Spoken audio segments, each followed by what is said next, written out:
जमीन पे एक इबादत ऐसी थी जिसके लिए रसूलुल्लाह को सिर्फ मेराज ही नहीं कराया गया बल्कि उस जगह से भी ऊपर बुला लिया गया जहां पे जिब्रील अमीन को जाने की इजाजत नहीं थी। वो इबादत कौन सी थी जिस इबादत से मैं और आप गफलत बरत रहे हैं? पूरी उम्मत इससे गाफिल है। रसूलुल्लाह सल्लल्लाहु अलैहि वसल्लम को इतना ऊंचा तलब किया गया, अल्लाह ने वही की जो वही करना चाहिए। उसके बाद रसूलुल्लाह को कहा आज आपकी उम्मत पे 50 नमाजों को फर्ज किया जाता है। मेरे भाइयों, ये जो 50 नमाजें उम्मत के ऊपर फर्ज की गई थी, इसके लिए रसूलुल्लाह को इतना ऊपर उठाया गया था। और अगर कोई ऊपर उठना चाहता है इसी इबादत के जरिए उठेगा और इसी इबादत के जरिए गिरेगा। रसूलुल्लाह सल्लल्लाहु अलैहि वसल्लम 50 नमाजों का हुक्म लेके नीचे आए। हजरत मूसा से मुलाकात हुई। लंबा चौड़ा वाक़या आपने बारहा सुना, वह इसलिए मुख्तसर करके आपके सामने रखूंगा। हजरत मूसा ने कहा मैं बनी इसराइल को जानता हूं, मेरी उम्मत का बड़े बड़े नेक अफराद से पाला पड़ा है। ए मोहम्मद सल्लल्लाहु अलैहि वसल्लम, ये भी हजरत मूसा का उम्मत मुहम्मदिया के ऊपर एहसान है।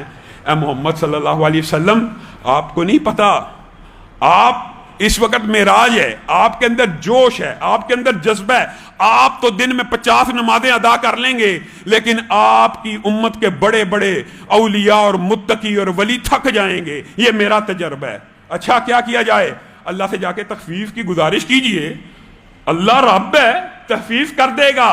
इल्तिजा कीजिए, अभी मांगिए। रसूलुल्लाह ने अपने भाई का यह मशवरा सुना, अल्लाह के पास दोबारा जाने की इजाजत तलब की। अल्लाह ने फिर तलब कर लिया।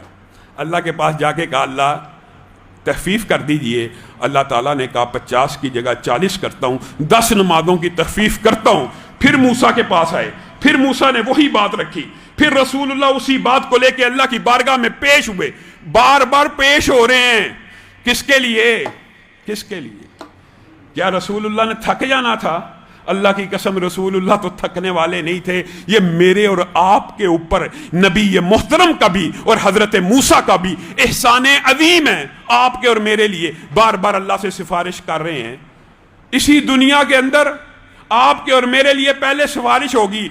इंशाअल्लाह जन्नत का दरवाजा भी आपकी सिफारिश से खुलेगा, हिसाब किताब भी आपकी सिफारिश से होगा, और उम्मतियों में से बहुत बहुत बड़े गुनाहगार भी आपकी सिफारिश से जहन्नुम से आज़ाद कर दिए जाएंगे।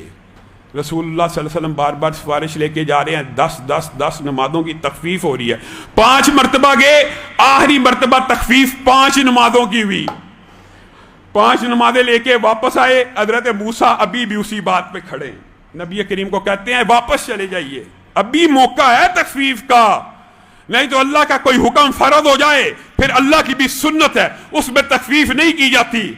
रसूलुल्लाह सल्लल्लाहु अलैहि वसल्लम कहने लगे, ए मेरे भाई मूसा, पहले भी आपने मशवरे दिए, मैंने आपके मशवरों को माना, लेकिन इतनी मर्तबा हो आया हूं, अल्लाह से गुफ्तगू करने का भी शौक है, इश्तियाक है। रसूलुल्लाह बार बार जा रहे हैं, लेकिन इतनी मर्तबा हो आया हूं, अब अल्लाह के सामने जाते हुए भी शर्म आती है और तखफीफ का सवाल करते हुए भी शर्म आती है। साथ ही अल्लाह रब्बुल इज्जत ने ऐलान किया, अल्लाह रब्बुल इज्जत ने कहा कि मैंने अपने बंदों के ऊपर नमाजें पढ़ने में 5 फर्ज की, लेकिन मेरा हुक्म बदलता नहीं है, अजर और सवाब पूरे 50 का दूंगा, पूरे 50 का दूंगा। जो नाज़िल की थी 50, अजर और सवाब वो पूरे 50 ही का मिलेगा। इसी पर बस है, मस्जिद में आके पढ़ेगा 27 गुना मिलेगा, खाना काबा में आके पढ़ेगा 1 लाख, अगर इमाम के पीछे पढ़ेगा 27 लाख।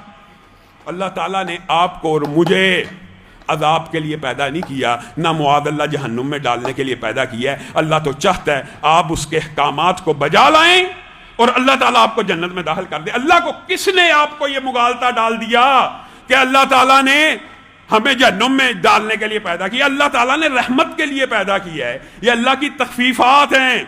और फिर ऐलान कर दिया गया, रब का हुक्म वाजिब हो गया, रब के हुक्म को फर्ज कर दिया गया।